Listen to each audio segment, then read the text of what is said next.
মাজুলী অসমৰ সত্ৰীয়া সংস্কৃতিৰ প্ৰাণকেন্দ্ৰ তাৰ লগে লগে মাজুলীক আমি সাংস্কৃতিক ৰাজধানী বুলিও কওঁ আৰু জৈৱ বৈচিত্ৰতাৰ অফুৰন্ত প্ৰাণকেন্দ্ৰ এই মাজুলী আৰু সেইকাৰণে মাজুলীক ইউনেস্কোৰ স্বীকৃত বিশ্ব ঐতিহ্য ক্ষেত্ৰ হ'ব লাগে এইটো আমাৰ আৰম্ভণিৰ পৰা দাবী আৰু সেইকাৰণে কেন্দ্ৰীয় চৰকাৰ ৰাজ্য চৰকাৰক যথোপযুক্ত ব্যৱস্থা গ্ৰহণ কৰিবৰ কাৰণে আমি দাবী জনাই আহিছোঁ। আজি এই ৰাসৰ সময়ত আজি পালনাম চলি থকাৰ সময়ত আজি যোগাযোগ ব্যৱস্থাৰ যিটো প্ৰতিবন্ধকতা বা জটিলতাৰ কাৰণে যোৰহাট আৰু মাজুলী সংযোগী দলংখন সম্পূৰ্ণ নোহোৱাৰ কাৰণে আজি পৃথিৱীৰ বিভিন্ন প্ৰান্তৰ পৰ্যটক ইয়ালৈ আহিব পৰা নাই আৰু বিশ্ব ঐতিহ্য ক্ষেত্ৰ নোহোৱাৰ ক্ষেত্ৰত এইটো এটা ডাঙৰ কাৰক হিচাপে আমি দেখিবলৈ পাইছোঁ। স্বাধীনতাৰ ৭৫ বছৰ হ'ল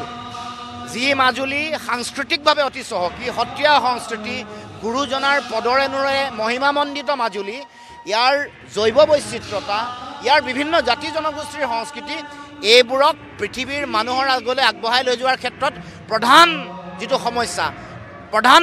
প্ৰতিবন্ধকতাটোৱে হ'ল ইয়াৰ যোগাযোগ যিটো ব্যৱস্থা এইটো বিচ্ছিন্নতা। এতিয়া শেহতীয়াকৈ এইফালৰ পৰা যদিও হ'ল মানে ধেমাজি বা লখিমপুৰৰ পৰা কিন্তু মূল যিটো পথ যাৰ পৰা বিমানৰ পৰা নামিয়ে আহিব পাৰি এই যোৰহাটৰ পৰা অহাৰ যিটো ব্যৱস্থা এইটো আজিলৈকে হৈ উঠা নাই আৰু এই দলংখন আজিলৈকে সম্পূৰ্ণ হোৱা নাই।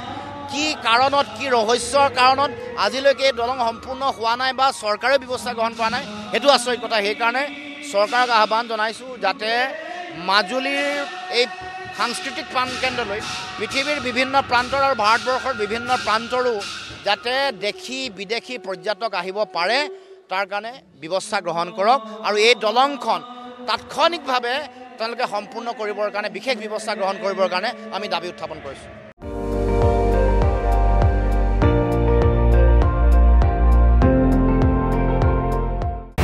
আপুনি চাই আছে ND24 সৰ্বশ্ৰেষ্ঠ নহয় সৰ্বোত্তমৰ দৌৰত।